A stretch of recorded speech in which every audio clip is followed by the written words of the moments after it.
Bom dia, boa tarde, boa noite, galera. Uou! Vamos ouvir o nosso podcast de diálogo interreligioso. Vamos respirando profundamente.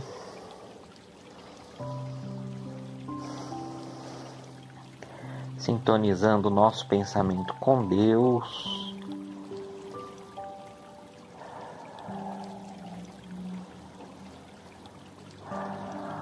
Pensando em coisas boas,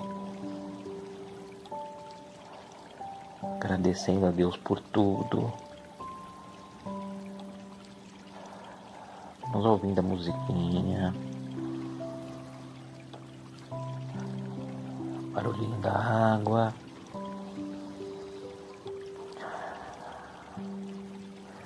O Senhor não nos ordena esperarmos sentados enquanto Ele abre o mar vermelho.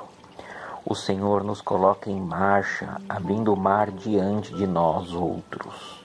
Não pensei vós outros, irmãos, que o Senhor tem agrado na injustiça, mas antes o Senhor levanta o pequeno diante dos grandes, o fraco diante dos fortes, e faz justiça invertendo a lógica dos presunçosos. Agradecemos ao Senhor por sermos vitoriosos na sua doutrina e não na dos homens maus. Graças a Deus. Obrigado, Senhor. É isso aí. Bom, capítulo 2 do módulo 3, página 114. O desenvolvimento da fé. Fé tem vários significados, vocês podem ver na página 116 da apostila, né? Todos remetem ao que nós chamamos de solidez, firmeza, segurança, confiança, fidelidade, confiabilidade, fidedignidade, compromisso, verdade. São significados de fé que nos remetem a experiências cotidianas, na relação com o próximo e no encontro com o transcendente. Ter fé no transcendente, que é Deus, as divindades, os santos, a espiritualidade, é fazer a experiência de entregar-se de forma confiante e amorosa, né? De acordo com a tradição religiosa que se tem. Essa entrega confere ao indivíduo uma certeza profunda e sólida.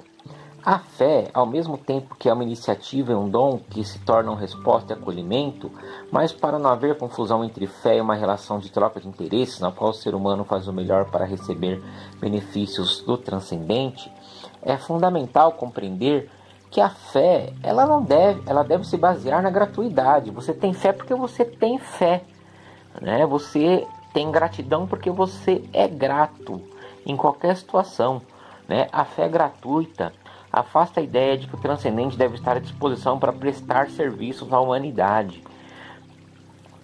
Então, diante desse mistério que é a vida e diante do mistério que é o transcendente, o ser humano é convidado pela fé a abrir-se e ser agradecido. Por isso que em todas as aulas, no começo e no final,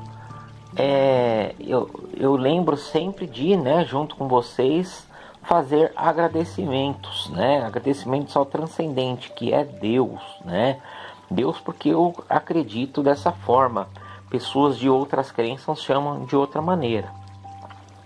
Enfim, então, ser grato afasta de sentimentos egoístas e interesseiros, né? A fé como relação de gratuidade, ela deve ultrapassar as dimensões das nossas vidas e as nossas iniciativas que são mais concretas, né? A experiência da fé religiosa, ela se dá na vivência das tradições religiosas. Então, por isso, ter fé também está de acordo com os ensinamentos próprios de cada uma dessas tradições e assumir o compromisso de vivê-las de forma individual e comunitária, né? Isso não se faz de uma forma irracional. Isso é fruto de uma experiência que se considera verdadeira porque foi refletida, ela foi experimentada, acreditada. Cada indivíduo precisa se entregar à proposta da sua religião, né? Se a sua religião, por exemplo, é uma religião que prega fazer a caridade, você tem que ir lá e fazer a caridade. Você tem que se entregar à proposta da sua fé, né? As verdades da fé, elas estão contidas nos mitos, nas crenças, nos ensinamentos, nas doutrinas e nos princípios que orientam a vida dos seguidores de todas essas múltiplas tradições religiosas, né? E balizam para experiências existenciais de cada um e de toda a comunidade. Então, nos dias atuais, muitos ainda continuam erroneamente afirmando que as verdades de fé devem ser aceitas sem questionamento, pois são imutáveis, mas não é assim, né? As verdades da fé devem ser acolhidas, compreendidas e esclarecidas de maneira racional, para que tenham sentido e significado para aqueles que creem no transcendente. Ou seja, a gente tem que pensar hoje: eu acredito em Jesus? Acredito. Jesus mudou minha vida? Mudou, mas Jesus viveu há 2000 anos, o mundo era diferente. Vamos pensar na mensagem de Jesus, não vamos pensar no mundo que Jesus vivia. Vamos pensar da mensagem de Jesus, o que de melhor a gente pode tirar dela. A gente precisa lembrar que é um outro lugar, uma outra sociedade, um outro tempo, né? Então a razão, ela não contempla todas as experiências do ser humano, né? Nem todo pensamento racional já expresso é capaz de responder alguma das questões que a humanidade vem se fazendo há milênios, né? Há instâncias em que a razão não alcança e a fé ampara. Eu sinto fé. A gente falar explica, eu não sei, tem coisa que não dá para explicar. E acredito que muitos de vocês se sentem assim também. Como explicar Deus? Não sei, Deus não é para ser explicado. É para ser sentido, para sentir no coração de cada um. O cientista Francis Collins, diz que é uma infelicidade acreditar que a ciência e a fé são incompatíveis, né? Elas podem constituir campos distintos da realidade, mas a experiência do sagrado engloba e ultrapassa a realidade, né? Concedendo um sentido transcendente para a vida humana. Ou seja, a fé é legal? A ciência também é, então não mistura uma com a outra. Muitas pesquisas científicas, são realizadas na intenção de estabelecer uma explicação para o que ocorre no organismo das pessoas quando estão em sintonia com a fé religiosa. Então, alguns cientistas buscam, através da neurociência, fornecer respostas sobre a biologia do funcionamento do cérebro durante as experiências religiosas como meditação e oração, e ver que essas coisas trazem transformações positivas no corpo das pessoas, O corpo trabalha de uma maneira mais positiva durante a meditação, a oração, Bom, pensando em tradições religiosas, o conceito de fé está diretamente relacionado ao modo que cada indivíduo conduz sua vida. Então não basta dizer eu creio. A fé verdadeira, ela se manifesta nas ações e na postura que nós vamos assumir diante da vida e nas decisões que tomamos, no modo que nos relacionamos com os outros.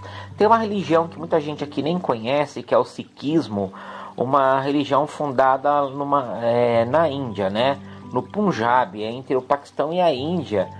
Quem fundou o Sikhismo foi um guru chamado Nanak, O guru Nanak procurou unir islamismo e hinduísmo, porque é uma religião que tem justamente adeptos dessas duas religiões.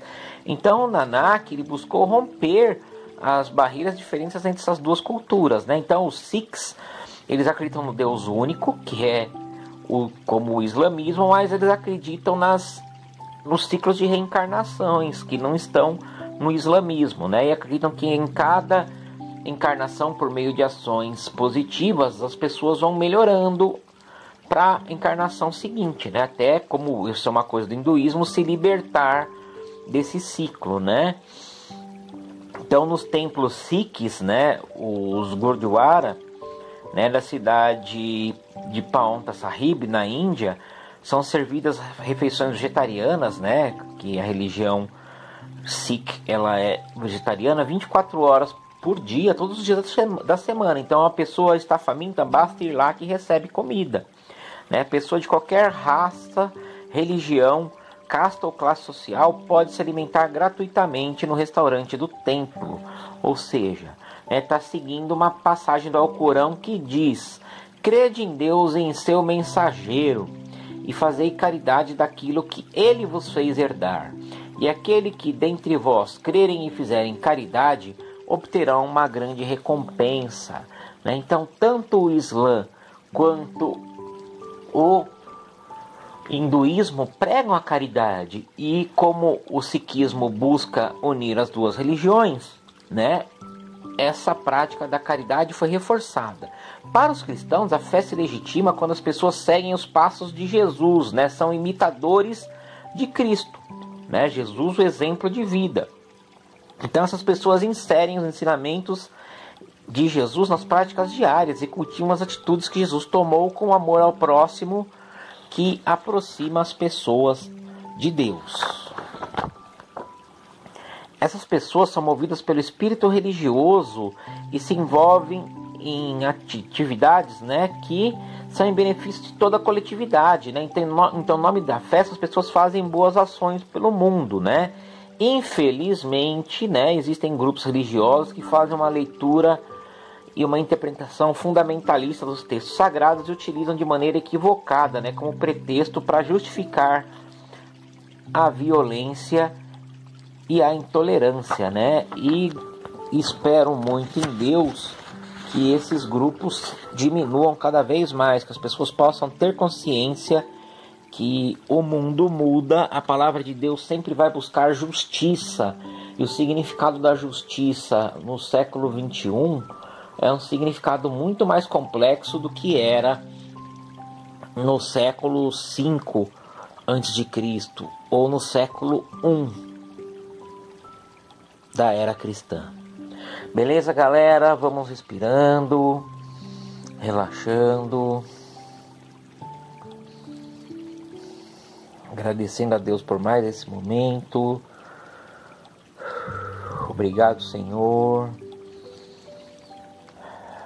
Uou!